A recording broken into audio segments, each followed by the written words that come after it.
ನಮಸ್ಕಾರ ಸ್ನೇಹಿತರೆ, ದಿಶಿರಾ ಕಿಚನ್ಗೆ ನಿಮ್ಗೆಲ್ಲರಿಗೂ ಸ್ವಾಗತ. ಇವತ್ತು ನಾವು ಹುರುಳಿಕಾಳಿನ ಉಸುಳಿನ ಯಾವ ರೀತಿ ಮಾಡೋದು ಅಂತ ನೋಡೋಣ ಬನ್ನಿ. ಹುರುಳಿಕಾಳಿನ ಉಸುಳಿ ಮಾಡೋದಕ್ಕೆ ನಾನಿಲ್ಲಿ 2 ಕಪ್ಪಷ್ಟು ಹುರುಳಿಕಾಳನ್ನು ತಗೊಳ್ತಾ ಇದ್ದೀನಿ. ಆರೋಗ್ಯ ದೃಷ್ಟಿಯಿಂದ ಹುರುಳಿಕಾಳು ತುಂಬಾ ಒಳ್ಳೆಯದು. ವೆಯ್ಟ್ ಲಾಸ್ಗೂ ಕೂಡ ಸಹಾಯ ಮಾಡುತ್ತೆ, ಚರ್ಮದ ಕಾಂತಿಯನ್ನು ಹೆಚ್ಚಿಸುತ್ತೆ, ಜೊತೆಗೆ ಇನ್ನೂ ಸಾಕಷ್ಟು ಆರೋಗ್ಯ ದೃಷ್ಟಿಯಿಂದ ಪರಿಣಾಮಕಾರಿಯಾಗಿದೆ. ಹುರುಳಿಕಾಳನ್ನು ನಾನಿಲ್ಲಿ ನೆನೆಸಿಟ್ಟಿಲ್ಲ, ಹಾಗೆಯೇ ಡೈರೆಕ್ಟಾಗಿ ತೊಗೊಂಡಿದ್ದೀನಿ. ನೀವು ನೆನೆಸಿಟ್ಟು ಬೇಕಿದ್ರೂ ಕೂಡ ಇದನ್ನ ಉಪಯೋಗಿಸ್ಬೋದು. ಒಮ್ಮೆ ಇದನ್ನ ಕ್ಲೀನಾಗಿ ತೊಳ್ಕೊಳ್ಳೋಣ. ನೆಕ್ಸ್ಟು ಇದರ ಜೊತೆಗೆ 2 ಕಪ್ ಹುರುಳಿಕಾಳು ತೊಗೊಂಡಿದ್ದೀನಿ. 6 ರಿಂದ 7 ಕಪ್ಪಷ್ಟು ನೀರನ್ನು ಸೇರಿಸಿ ಕುಕ್ಕರನ್ನು 8 ರಿಂದ 10 ವಿಷಲ್ ಕೂಗಿಸ್ಕೋಬೇಕಾಗಿರೋದು. ನೀವು ನೆನೆಸಿಟ್ರೆ 5-6 ವಿಷಲ್ಗೆ ಸಾಕಾಗುತ್ತೆ. ಬಟ್ ಹುರುಳಿಕಾಳನ್ನು ನೆನೆಸಿಟ್ಟಿಲ್ಲ ಅನ್ನೋ ಹಾಗಿದ್ರೆ 8 ರಿಂದ 10 ವಿಷಲ್ ಬೇಕಾಗುತ್ತೆ. ಚೆನ್ನಾಗಿ ಬೇಯಬೇಕು ಹುರುಳಿಕಾಳು. ವಿಷಲ್ ಆದಮೇಲೆ ಇದು ತಣ್ಣಗಾಗಿದೆ, ನೋಡೋಣ ಬೆಂದಿದೆಯಾ ಅಂತ. ಫುಲ್ ಸಾಫ್ಟಾಗಿ ಬೆಂದಿರಬೇಕು ಹುರುಳಿಕಾಳು, ಇಲ್ಲಾಂದರೆ ಸ್ವಲ್ಪ ಜೀರ್ಣ ಆಗೋದು ಕಷ್ಟ ಆಗುತ್ತೆ. ಹಾಗಾಗಿ ಚೆನ್ನಾಗಿ ಬೆಂದಿದೆಯಾ ಅಂತ ಒಮ್ಮೆ ನೋಡ್ಕೊಂಬಿಡೋಣ. ಬೆಂದಿಲ್ಲ ಅಂದರೆ ನೀವು ಇನ್ನೊಮ್ಮೆ ಕುಕ್ಕರ್ ಇಟ್ಟು ಕೂಡ ಕೂಗಿಸ್ಕೋಬಹುದು. ಇದು ಚೆನ್ನಾಗಿ ಬೆಂದಿದೆ, ಸಾಫ್ಟ್ ಆಗಿದೆ, ಮತ್ತೆ ಕುಕ್ಕರ್ ಇಡೋ ಅಗತ್ಯ ಇಲ್ಲ. 8 ರಿಂದ 10 ವಿಷಲ್ಲಿಗೆ ಸಾಮಾನ್ಯವಾಗಿ ಬೆಂದಿರುತ್ತೆ. ನೆನೆಸಿಟ್ಟು ಮಾಡಿದ್ರೆ 5-6 ವಿಷಲ್ಲಿಗೆ ಬೇಯುತ್ತೆ. ಇಷ್ಟು ಸಾಫ್ಟ್ ಆಗಬೇಕು ಇದು.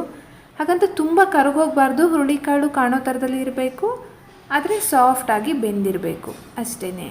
ಈಗ ನಾವು ಇದರ ನೀರನ್ನೆಲ್ಲ ಬಸ್ತು ತೆಗೆದುಬಿಡೋಣ. ಇದನ್ನ ಹುರುಳಿ ಕಟ್ಟು ಅಂತಾರೆ. ಹುರುಳಿಕಾಳಿನ ಕಟ್ಟೇನಿರುತ್ತೆ, ಇದರ ಸಾರು ಕೂಡ ತುಂಬಾ ಟೇಸ್ಟಿಯಾಗಿರುತ್ತೆ. ಈ ಕಟ್ಟನ್ನು ವೇಸ್ಟ್ ಮಾಡಬೇಡಿ, ಹಾಗೆ ಇಟ್ಟಿರಿ. ಇದರ ರೆಸಿಪಿನ ನೆಕ್ಸ್ಟ್ ಯಾವ ರೀತಿ ಕಟ್ ಸಾರು ಮಾಡೋದು ಅನ್ನೋದನ್ನು ಕೂಡ ನಾನು ನೆಕ್ಸ್ಟ್ ವೀಡಿಯೋದಲ್ಲಿ ತೋರಿಸ್ತೀನಿ.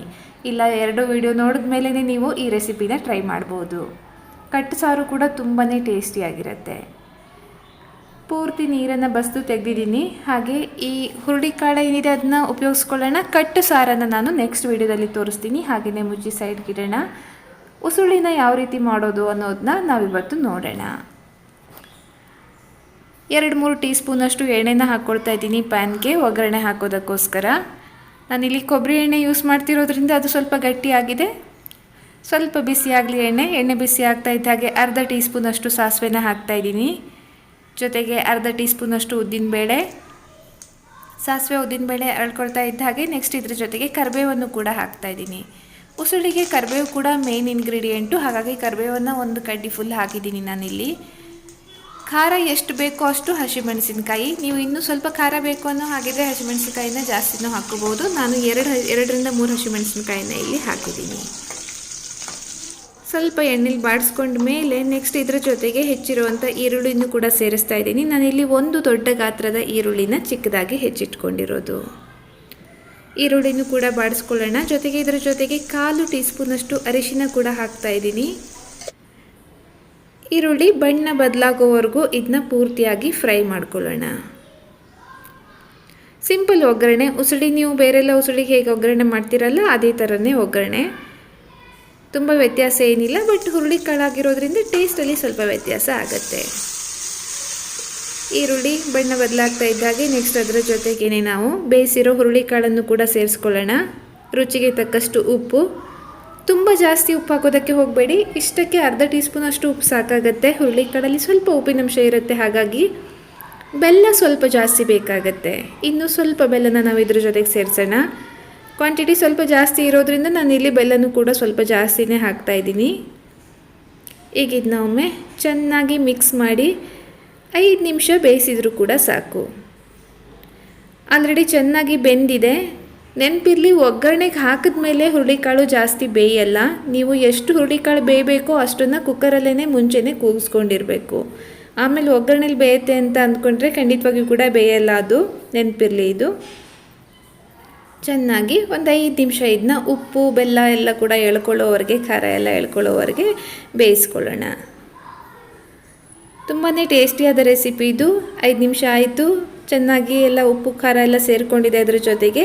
ಈಗ ನಾವು ಮೇಲಿಂದ ಹಸಿ ತೆಂಗಿನಕಾಯಿ ತುರಿನೂ ಕೂಡ ಉದುರಿಸ್ತಾ ಇದ್ದೀನಿ ಇದರ ಜೊತೆಗೇ. ತೆಂಗಿನಕಾಯಿ ತುರಿ ಹುರುಳಿಕಾಳು ಜೊತೆಗೆ ಇದ್ರೇ ಅದೊಂಥರ ಟೇಸ್ಟ್ ಬರುತ್ತೆ. ಹಾಗೆ ತೆಂಗಿನಕಾಯಿ ತುರಿ ಹಾಕಿದಾಗಲೇ ಅದೊಂಥರ ಉಸುಳಿ ಅನ್ನೋ ಫೀಲಿಂಗ್ ಕೊಡುತ್ತೆ ನಮಗೆ.